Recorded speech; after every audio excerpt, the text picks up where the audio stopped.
사랑하는 성도 여러분, 여러분은 인생을 살아가면서 하나님께 어떤 질문을 하게 되십니까? 특별히 우리는 어렵고 힘들 때, 그리고 하나님이 도무지 이해가 되지 않을 때, 우리는 하나님에게 질문을 하게 되는데요.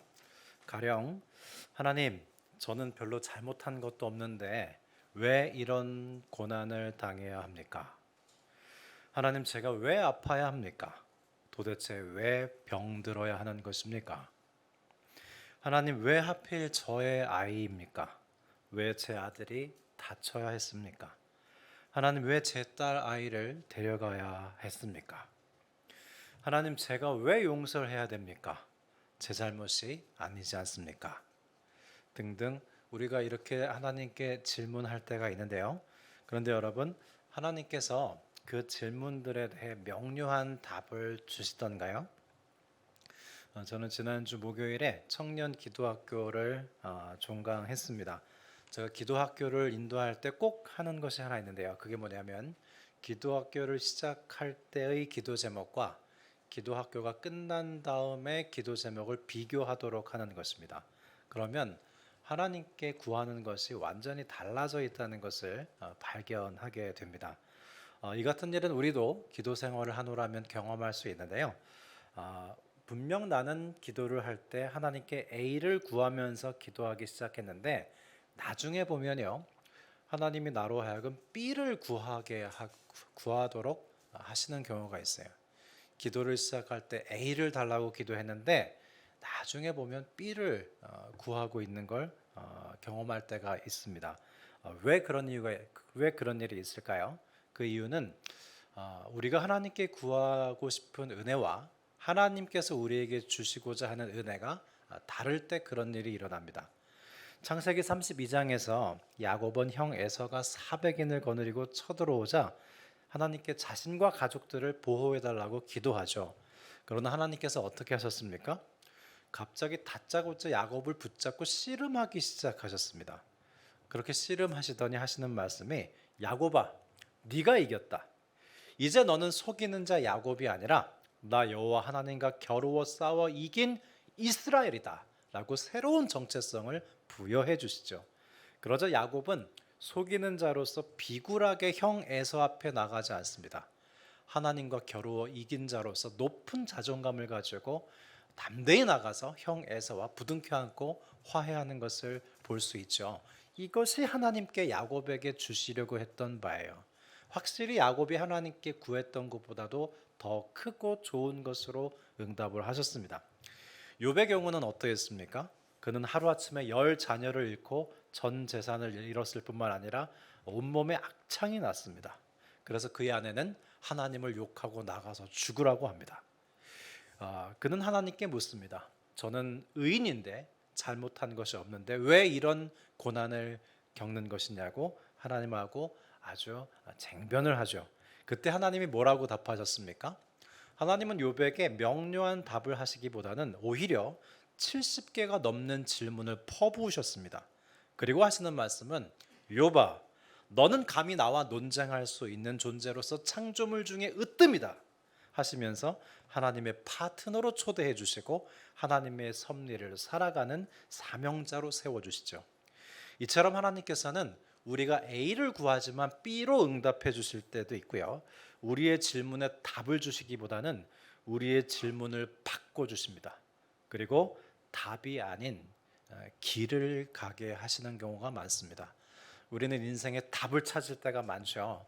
근데 하나님은요, 답을 주시기보다는 가야 할 길을 보여주실 때가 많아요. 용서와 화해에 있어서도 마찬가지입니다. 우리는 왜 용서해야 되는지, 어떻게 용서해야 되는지 질문할지 모르지만 하나님은 오히려 질문을 바꿔주세요. 이 용서 시리즈 설교 말씀을 통해서 여러분, 우리는 하나님께 정답을 듣기보다는 더 많은 질문을 하게 될지도 모릅니다. 그리고 우리에게 용서의 순례길을 걷게 하실 겁니다. 그런데 우리가 용서의 순례길을 가는 것은요, 마치 건물을 짓는 것과도 같습니다. 저는 언젠가 어느 대학에 도서관을 크게 짓는 걸 본 적이 있는데요. 도서관을 짓는데 먼저는 땅을 깊이 파더라고요. 여러분, 높은 건물을 짓기 위해서는요, 땅을 깊이 파야 됩니다. 건물이 높으면 높을수록 땅은 더 깊이 팝니다. 왜냐하면 높이는 깊이에서 나오기 때문이에요. 사람도요, 깊이 있는 사람이 높은 기상을 가질 수 있습니다. 그렇게 땅을 깊이 파서 높이를 확보하게 되면요, 그 결과 넓은 공간을 확보할 수 있습니다. 깊이도 얕고 높이도 낮은데 넓은 공간을 만들 수는 없겠죠. 깊고 높고 넓은 건물은 활용도가 높아서요, 그 쓰임새도 오래 갑니다. 이와 마찬가지로 우리의 용서도 깊고 높고 넓어야 지속력을 가지고 영적 순례를 갈 수 있습니다. 그래서 오늘은 용서의 깊이와 높이와 넓이와 길이에 대해서 살펴보려고 하는데요. 그러면 여러분, 용서의 깊이란 무엇일까요? 유명한 작가 노희경 씨는 경남 함양 산골에 7남매 중 6째로 태어났습니다. 아주 남아선호 사상이 강한 때였는데요. 아주 가난한 가정에 아들이 아닌 딸이 6번째로 태어나자 그만 할머니가 화가 났어요. 아니, 아들을 그렇게 기다렸는데 또 6번째 딸이 태어났단 말입니다. 그래서 그 갓난 아기를요, 죽기를 바라면서 차가운 윗목에 두고 며칠간 돌보질 않았답니다. 근데 어머니가 언니들을 시켜서 미음을 먹여서 살려냈다고, 그녀는 그렇게 자신이 그렇게 살아난다라고 알고 있었는데요.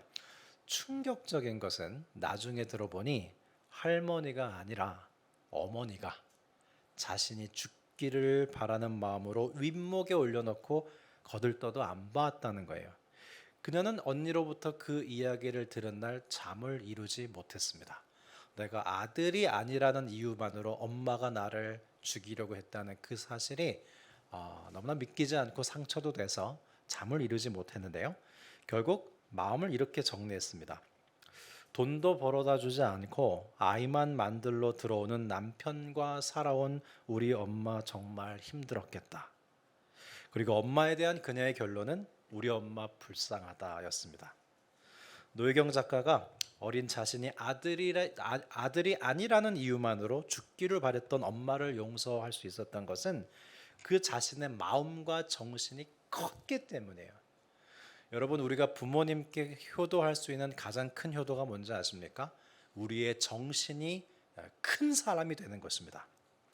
그 결과 자신을 사랑하지 못했던 젊은 시절의 엄마를 보면서 우리 엄마 불쌍하다, 우리 엄마 힘들었겠다, 오히려 엄마를 가엾게 여길 수 있었단 말입니다. 여러분, 이것이 바로 용서의 깊이예요. 요셉의 일생을 보면 그는 시종일관 억울한 일을 당하며 살았습니다.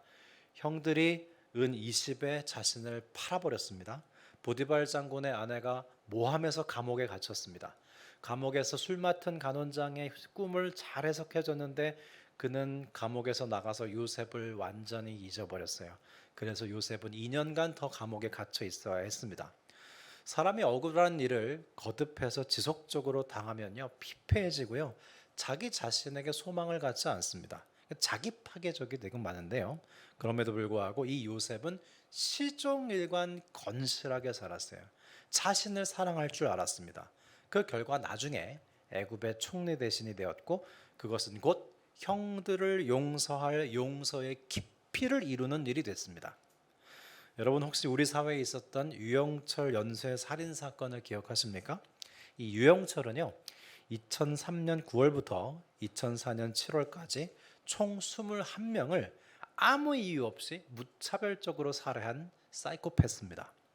아주 오래전에 이 사건을 SBS 화내는 당신에게라는 프로그램이 보도한 적이 있는데요. 이 프로그램은 두 피해자를 비교했습니다. 한 분은 안 씨라는 분인데요. 이분은 사형제 중 셋째입니다. 근데 유영철이 맏형을 죽였어요. 큰형이 살해되자 형제들이 분노에 사로잡혔습니다. 너무 억울한 나머지 둘째 형과 막내가 자살했어요. 그리고 셋째인 자신만 남았는데요. 그는 평생 분노하며 살았습니다.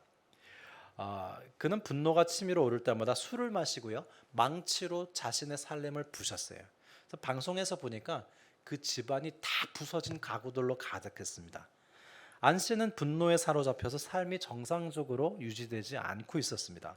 반면 똑같이 유영철 사건의 피해자인 고정원 씨라는 분이 있었는데요. 이분은 하루아침에 어머니와 아내와 4대 독자를 잃었습니다. 너무나 괴로워서 이분도 자살을 하려고 했는데요. 그러나 결국 신앙을 가지고 용서의 순례길을 가면서 그는 사형 폐지 운동을 하며 살고 있었어요. 유영철이 사형 선고 받았잖아요. 근데 그는 유영철을 살리기 위해서 사형 폐지 운동을 하고 있었습니다. 2007년 10월 사형 폐지 선포식에서 연설을 하고 그는 유영철을 양아들로 삼겠다고 해서 세간에 큰 감동을 주었는데요. 우리는 이 두 대조적인 인생을 비교해 볼 수 있어야 합니다. 안 씨는요, 용서의 깊이를 이루지 못해서 분노하며 살아도 산 것 같지 않게 살았습니다. 반면 이 고정원 씨는 용서의 깊이를 가지면서 사형 폐지 운동을 하면서 그 유영철을 사형으로부터 지키려고 아주 건설적으로 살고 있었습니다. 그러나 우리가 용서의 깊이를 이루지 못한 채 어설프게 섣부른 용서를 해서도 안 되거든요. 여러분, 그냥 용서를 빨리 해버릴 수 있는 게 아닙니다. 섣부른 용서는요, 오히려 더 큰 낭패를 가져와요. 그 대표적인 인물이 바로 영화 밀양에 등장하는 이 신혜라는 인물입니다. 주인공 신혜는 어렸을 때 피아니스트가 되는 것이 꿈이었는데요. 그만 아버지에 의해서 그 꿈을 펼치지 못하게 됩니다. 그래서 피아노 학원의 선생님이 되는데요. 그리고 그녀의 남편은 불륜을 저지르다가 갑자기 죽고 말았어요. 이 신혜라는 인물은 그러한 자신의 불행을 덮기 위해서 허영심에 사로잡힙니다. 행복한 척하는 거예요. 그리고 도리어 남편의 고향인 밀양에 가서 살면서 사람들에게 남편과의 애정이 각별했다고 소문을 내고 과시합니다. 그리고 자신이 마치 넉넉한 유산과 교양 있는 인물인 척하며 살아가는데, 그러던 어느 날 그녀의 하나뿐인 아들인 준이가 유괴를 당하죠. 넉넉한 유산을 가진 것도 아니었고 그는 그저 아무것도 없는 과부에 불과하다는 사실이 밝혀집니다.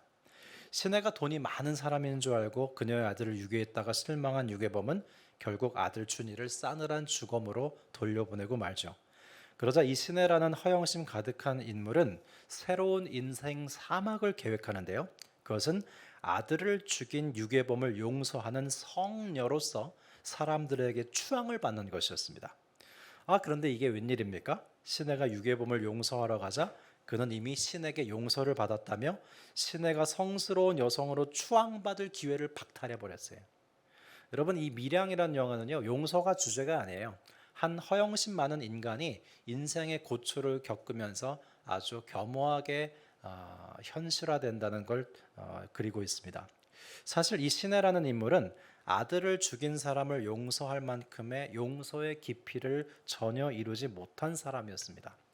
어설픈 용서가 실패하자 그녀의 삶은 나락으로 떨어지게 되죠. 사랑하는 성도 여러분, 우리가 우리 자신에게 잘못한 사람을 용서하기 위해서는 그 사람이 나에게 준 상처보다 내가 더 큰 사람이 되어야 됩니다. 요셉은 일순간에 자신의 형들을 용서한 것이 아니었습니다. 그는 우선 용서의 깊이를 가질 수 있는 삶을 충실히 살았어요. 스스로 비관하며 자기 파괴적이지 않았고 종에서 시위대장의 시종으로, 시위대장의 시종에서 애굽의 총리가 되기까지 그는 시종일관 하나님 앞에 신실했고 사람들의 신뢰를 더욱 얻어갔습니다. 그는 감옥 밖에서나 감옥 안에서도 하나님과 이웃과 좋은 관계를 유지하며 부정적인 시간을 끊임없이 긍정적인 시간으로 바꾸어 살았어요. 그 결과 자신이 처한 고난보다 더 큰 사람이 돼서요, 용서의 깊이를 이룬 끝에 형들을 용서할 순간을 맞이하게 됩니다. 뿐만 아니라 하나님께서 요셉이 형들을 용서할 수 있도록 도와주시는데요. 여러분, 확실히 하나님은 복수를 돕지는 않으세요. 성경을 자세히 보십시오. 하나님은 용서를 도우세요. 복수를 돕진 않으세요. 요셉이 형들을 용서하는 결정적인 계기는 형들의 변화된 모습을 보았기 때문입니다. 그 방아쇠 역할을 한 사람이 넷째 형 유다예요. 유다는 좀 사연이 있었습니다. 창세기 38장에 보면 유다는 세 아들이 있었는데 그중 엘과 오난 첫째, 둘째 아들이 죽어요. 사실 이 유다는 두 아들을 잃은 상처가 있는 아픔이 있는 아버지였습니다. 그런데 요셉이 친동생 베냐민을 볼모로 잡겠다고 하자 이 유다가 고민이 되는 거예요. 지금 자신의 아버지 야곱은 요셉을 잃었습니다. 근데 베냐민까지 잃게 되면 이 야곱이 수월로 내려가서 죽을 것 같은 거예요. 그래서 이 유다가 내 아버지가 죽으면 안 되니까 내가 볼모로 잡히겠다고 말합니다. 요셉 입장에서 볼 때는 이 유다가 어떻게 바뀐 거예요? 유다는 요셉을 판 형이에요. 근데 베냐민 대신 팔리겠다는 거예요. 여기에 요셉이 마음이 떨려서 자신을 밝히고 대성통곡하죠.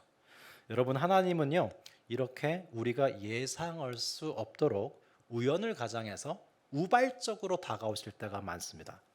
요셉은 하나님께서 형 유다를 통해서 그의 용서의 깊이를 도우실 줄은 꿈에도 몰랐습니다. 따라서 우리는 하나님께서 우발적으로 우리의 용서의 깊이를 도우실 수 있다는 가능성에 마음을 활짝 열어두고 있어야 합니다. 너 홀로 힘들게 용서를 감당하도록 하라. 하나님은 우리를 그렇게 방치하시지 않습니다. 그러나 예상치 못하게 어느 순간 우연히 우발적으로 우리의 용서의 깊이를 하나님께서 도와주십니다. 깊이는 높이를 가져온다고 했죠. 그러면 요셉의 용서의 깊이는 어떤 용서의 높이를 가져왔을까요? 사랑의 원자탄이라고 불리는 이 손양원 목사님 여러분 잘 아실 줄 압니다. 안타깝게도 1948년 여수순천 반란 사건 때 좌익 학생들이 목사님의 두 아들인 손동인, 손동신을 무참하게 총살해서 살해해버렸습니다. 이때 총살당한 두 형제를 확인 사살까지 한 잔인한 청년이 하나 있었는데 강철민이라는 청년, 물론 가명입니다. 여수순천 반란 사건이 다 진압된 다음에 이 학생이 잡혀서 사형을 당하게 되는데요. 그때 손양원 목사님은 그를 때리지도 말게 하고 죽이지도 말게 하고 목사님의 양아들로 삼았습니다. 손 목사님은 아들들의 장례식장에서 의연하게 10가지 감사 제목을 발표했는데요. 그중 3가지만 말씀드리겠습니다. 첫째, 3남 3녀 중에 가장 아름다운 아들 둘을 하나님께 바친 것에 대해 감사합니다. 둘째, 한 아들뿐 아니라 두 아들의 순교를 감사합니다. 셋째, 미국 유학 가려고 준비하던 내 아들, 미국보다 더 좋은 천국에 가게 하신 것 감사합니다. 이렇게 감사 기도를 했지만 손 목사님은 그 아들들의 유품을 품고 한없이 오열했다고 합니다. 그런데 정말 아들들을 죽인 강철민을 양아들로 삼았고요. 그는 회개하고 새롭게 돼서 부산 고등성경학교에 입학해서 새로운 삶을 살았습니다. 여러분, 이게 용서의 높이예요. 용서의 높이란 나에게 일어난 불행을 하나님의 경륜으로 해석하는 능력입니다. 뿐만 아니라 하나님의 관점으로 해석한 새로운 삶을 살아가는 것이 바로 용서의 높이예요. 하나님의 높은 시선으로 하나님의 해석으로 나의 불행을 받아들이고 새롭게 살아가는 것이 용서의 높이입니다. 앙리 살리에르의 자전적인 소설 빠삐용이라는 작품이 있는데요. 영화로 만들어져서 이 작품은 더 유명해졌습니다. 어느 날 20세의 청년 앙리는 파리 시내에서 술을 마시고 있었습니다. 그런데 때마침 근처에 살인사건이 발생해요. 그런데 실적에 눈이 먼 검사가 거짓 증인을 세워서 앙리를 살인자로 체포하고 유죄 판결을 내리는 데 성공합니다. 그로 인해서 이 앙리라는 청년은 바다 한가운데 섬에 있는 감옥에 갇히게 되는데요. 그는 감옥에서 그 검사에게 복수할 일만 생각하며 살아갑니다. 9번에 걸친 탈출을 실패하지만 결국 14년 만에 탈출에 성공하죠. 영화는 거기서 끝납니다. 그런데 책은 계속 이어지는데 이 앙리는 30년 동안 돈을 모아서 64세가 되는 해에 이 검사와 거짓 증인을 죽이러 가요. 그러나 살인범이라는 누명을 쓰고 체포당했던 그 자리에서 그는 극적으로 마음을 바꾸고 이렇게 기도합니다. 하나님, 제가 복수를 포기하겠습니다. 그 대가로 다시는 저와 같은 불행이 일어나지 않게 해주십시오. 그러자 내면 깊은 곳에서 다음과 같은 하나님의 음성이 들려왔는데요. 앙니살리에르, 네가 이겼다. 너는 자유롭고 사랑받는 미래의 주인공으로 여기에 있다. 내 원수가 어떻게 살고 있는지 더 이상 알려고 하지 마라. 그들은 과거의 한 부분일 뿐이다. 너는 기적처럼 여기에 서 있다. 그리고 지금 네가 그 사실을 확인하고 있다. 이 비극적 사건에 관계된 사람 중 가장 행복한 사람은 너다. 앙니살리에르는 악을 악으로 갚기 위해서 탈출하고 평생 복수를 준비하며 살았지만 그가 복수를 포기하자 진정한 자유를 얻고요. 그가 갇혀있던 44년간의 원한의 감옥으로부터 진정 탈출하게 됩니다. 용서의 높이란 내가 당한 불행하고 억울한 일에 대해서 내 생각도 아니고 상대방의 생각도 아니고 오직 하나님의 눈으로 그 사건을 해석하고 또 살아가는 능력입니다. 사랑하는 성도 여러분, 내가 도저히 용서할 수 없는 억울하고 힘든 불행을 해석할 수 있는 틀은 비좁은 내 마음에서 찾을 수 없습니다. 또한 상대방의 마음에서 찾을 수도 없습니다. 우리는 그 사실에 대해서 하나님의 음성을 들을 수 있어야 돼요. 복수를 주제로 하는 영화와 문학 작품이 참 많은데요. 이를테면 몬테크리스토 맥작, 복수는 나의 것, 친절한 금자씨, 킬빌, 정말 많더라고요. 근데 제가 이번에 이 용서 시리즈 말씀을 준비하면서 이 복수를 달성한 사람들의 마지막 모습을 한번 다 찾아봤습니다. 제가 잔인한 작품을 보기 힘들어하는데 복수를 달성한 사람들이 그래서 행복해졌을까? 다 찾아봤어요. 그런데요, 여러분, 복수를 성취한 사람들의 모습은 하나같이 통쾌하고 웃는 모습이 아니었습니다. 반대로 울고 있었어요. 울부짖고 있었어요. 허무함에 빠져 있었습니다. 왠지 아십니까? 복수의 자리는 인간의 자리가 아닌 신의 자리이기 때문입니다. 인간은 인간의 자리에서 비로소 인간다울 수 있어요. 복수를 한 사람은 인간다움을 잃고 그 자신도 행복하지 않습니다. 만일 우리가 신의 자리에 앉는다면, 내가 하나님이 된다면 거기에 구원의 기쁨은 없습니다. 오늘 본문에서 요셉은 형들을 용서하면서 신학적 해석을 해요. 하나님의 음성을 들은 거예요. 창세기 50장 20절, 너무나도 유명한 말씀입니다.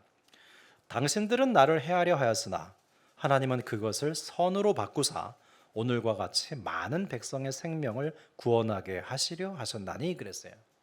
여러분, 용서에는 정의적 측면과 사랑의 측면이 있어요. 하나님은 사랑의 하나님이자 공의의 하나님이거든요. 용서도 마찬가지입니다.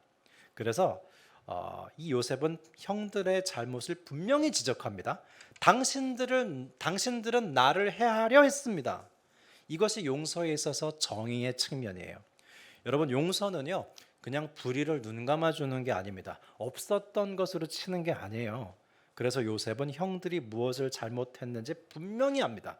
당신들은 나를 해하려 했습니다. 그러나 여기서 끝나지 않고요, 사랑으로 완성시켜요.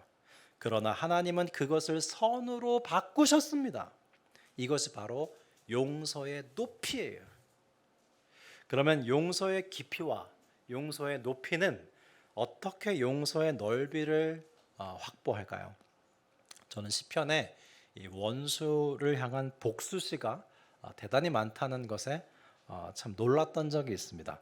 성경은 여러분 확실히 우리한테 서로 사랑하라고 하고 원수를 용서하라고 말씀하잖아요. 근데 시편을 읽어보세요. 원수를 처벌해달라는 복수시가 정말 많습니다. 여러분, 미워하는 사람이 있을 때 그 복수 시편을 읽으면 마음이 시원해져요. 시편 109편 8절에서 10편을 예를 들어볼게요. 이런 구절이 있어요. 그가 살 날을 짧게 하시고 그랬어요. 여러분, 미워하는 사람 중에 빨리 죽었으면 좋겠다, 저 사람. 그렇게 생각하는 사람 있어요? 이게 그 뜻이에요. 그가 살 날을 짧게 하시고 그의 직분을 타인이 빼앗게 하시며 그의 자녀는 고아가 되고 그의 아내는 과부가 되며 그의 자녀들은 떠돌아다니며 구걸하는 신세가 되고 폐허가 된 집에서마저 쫓겨나서 밥을 빌어먹게 하십시오.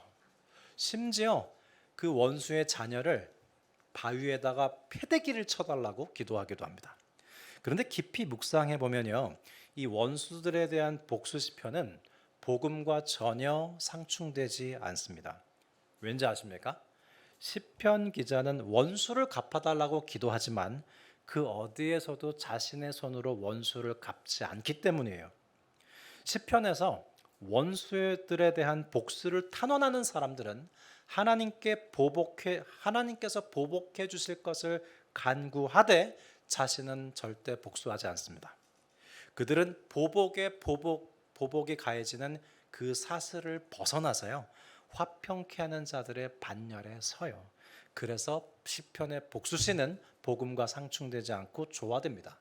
여러분, 이것이 바로 용서의 넓이에요. 요셉의 말을 다시 한번 보실까요? 당신들은 나를 해하려 하였으나 하나님은 그것을 선으로 바꾸사, 여기서부터입니다. 오늘과 같이 많은 백성의 생명을 구원하게 하시려 하셨나니. 이게 용서의 넓이에요. 여러분, 두 사람이 화해하고, 두 가정이 화해하고, 두 기관이 화해하고, 두 나라가 화해하고, 그러면 그 파급 효과는 어마어마합니다. 단지 그 양자 간의 화해로 끝나지 않아요. 용서와 화해가 전염되고 확대됩니다. 그게 바로 용서의 넓이에요. 그러면 용서의 길이는 어떻게 펼쳐질까요? 오늘 본문에 보면 좀 안타까운 장면이 있습니다. 요셉은 분명 형들을 용서했습니다. 요셉은 용서의 깊이와 높이와 넓이를 형성해 오면서 드디어 형들을 용서했어요.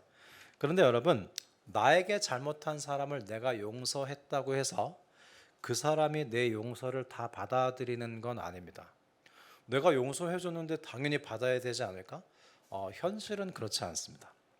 고정원 씨가 유영철에게 편지를 보냈어요. 내가 당신을 용서하겠고 양아들로 삼겠습니다. 그러자 유영철이 감사합니다 하고 그 용서를 받았을까요? 답장이 왔습니다. 어르신, 용서라니요. 저는 용서를 받을 자격이 없습니다. 고정원 씨의 용서는 거절당했어요. 그래서 고정원 씨는 또다시 용서의 길을 계속 가야 했습니다. 강철민은 손양원 목사님의 두 아들을 죽이고 용서를 받았지만 그는 평생 간증 집회에 다니면서 자신이 손 목사님의 두 아들을 죽였다는 죄 지은 이야기를 괴롭게 계속 해야 했어요. 용서를 받았지만 죄책감을 계속 느끼며 살았습니다. 창세기 50장 15절을 보실까요? 요셉의 형들은 이렇게 말합니다. 요셉의 형제들이 그들의 아버지가 죽었음을 보고 말하되 요셉이 혹시 우리를 미워하여 우리가 그에게 행한 모든 악을 다 갚지 아니할까 그랬어요. 요셉이 그토록 어렵사리 형들을 용서했지만 형들은 요셉의 용서를 진심으로 받아들이지 못했어요. 그걸 안 요셉은 웁니다. 여기서 용서는 계속 순례의 길을 가게 되죠. 그것이 바로 용서의 길이에요. 용서는 단번에 되고 단번에 받아들여지는 것이 아니라 용서가 완성되기까지는 오랜 시간을 요구합니다. 여러분, 혹 상대방이 왜 나를 그런 별거 아닌 거 가지고 나를 용서하지 않는가 이렇게 생각하는 마음이 있다면 그렇게 보실 게 아니에요. 그도 용서의 길을 가야 돼요. 용서의 길이를 확보해야 돼요. 깊이와 높이와 넓이와 길이를 확보하는 중이에요. 우리는 용서를 빨리 해치우기보다는 이렇게 하나의 거대한 건물을 짓는 것처럼 길을 가는 것처럼 시간이 걸린다는 걸 알고 기다려주고 기다릴 수 있어야 합니다. 창세기 33장에 보면요, 야곱과 에서가 분명히 서로 화해를 했습니다. 끌어안고 화해를 했어요. 그런데 어떻게 하는지 아십니까? 나중에 각각 헤어져서 삽니다. 옆집에 집 짓고 같이 오손도손 살 것 같은데 아니에요. 야곱과 에서는 화해하고 각각 갈 길을 갑니다. 창세기 33장 16절 이날에 에서는 세일로 돌아가고 17절 야곱은 숫곳에 이르러 그랬어요. 야곱과 에서가 화해를 했지만 더 친밀하게 지내지 못해요. 다만 그 관계가 더 악화될 일이 없도록 거리를 두고 살아가는 것을 볼 수 있습니다.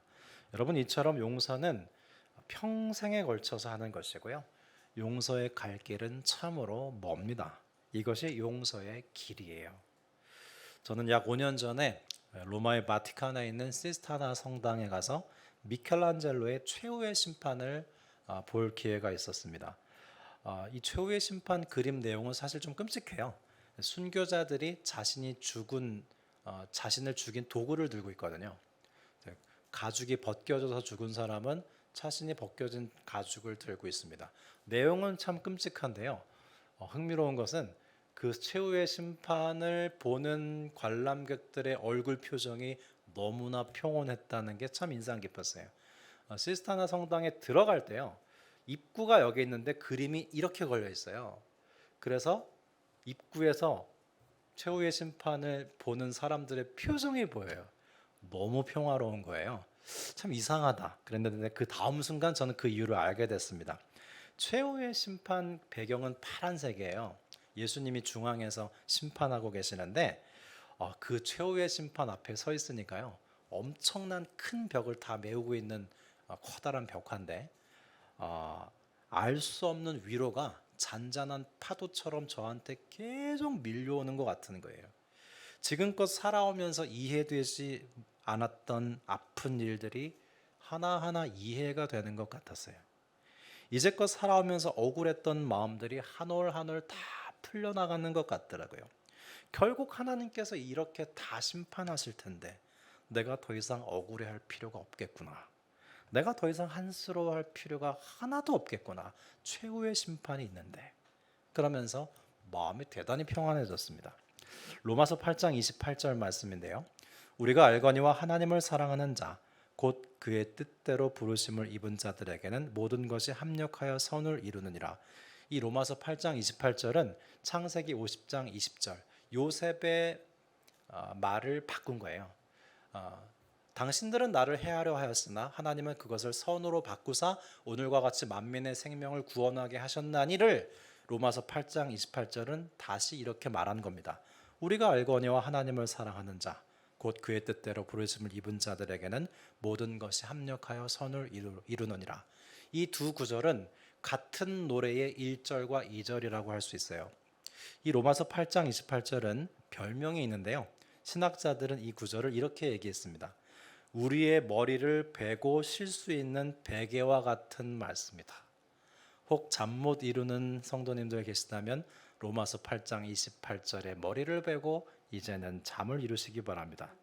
사랑하는 성도 여러분, 이제껏 살아오시면서 그 누군가로부터 얼마나 많은 상처를 받고 사셨습니까? 얼마나 힘드셨습니까? 그리고 나 또한 누군가에게 상처를 주거나 억울하게 하지 않았습니까? 그게 우리입니다.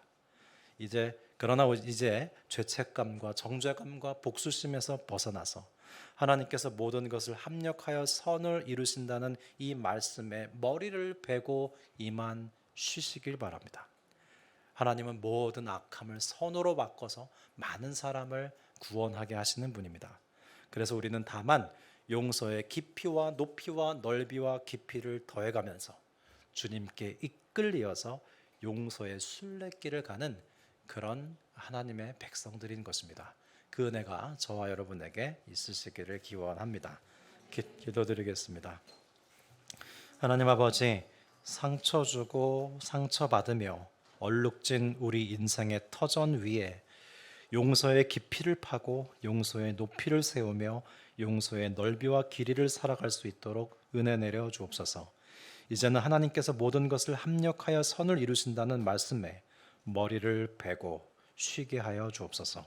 우리를 용서의 순례길로 이끄시는 주 예수님의 이름으로 기도드립니다. 아멘.